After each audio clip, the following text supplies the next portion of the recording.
দেখুন বন্ধুরা, একজন বড় লোক তার বডিগার্ড রাস্তায় হেঁটে যাচ্ছে। তার রাস্তায় ইট দেখতে পেলো। বড় লোকটি পকেট থেকে টাকা বের করলো। বডিগার্ডটি ওই টাকাটা নিয়ে ইটটিকে দূরে ফেলে দিল। একটু পর তারা আবার দাঁড়ালো। তো তাকে দেখে যে ইটটি একটি মুরগি মাথার উপর গিয়ে পড়েছে। বড় লোকটি পকেট থেকে আবার টাকা বের করলো। বডিগার্ডটি ওই টাকাটা নিয়ে আবার চলে গেল। একটু পর বডিগার্ডটি মুরগিটিকে ফ্রাই করে নিয়ে আসলো। বড় লোকটি মুরগিটি খেতে খেতে সামলে যাচ্ছিল। এদিকে একটি ছেলে বসে বসে খাচ্ছিল।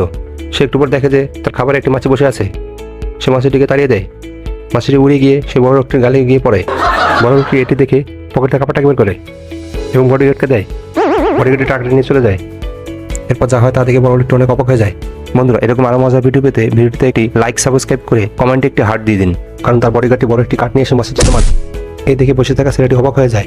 মাছিটিকে মারতে গিয়ে লোকটি দাঁত করে গিয়েছিল। এটি দেখে বসে থাকা ছেলেটি আরো অবাক হয়ে যায়। এরপর দেখা যায় বড় লোকটি ছেলেটিকে দেখে হাতে মুরগির ফ্রাইটি নিয়ে স্বাভাবিকভাবে হেঁটে চলে যাচ্ছিল এবং ছেলেটি তা অবাক হয়ে তাকে দেখছিল।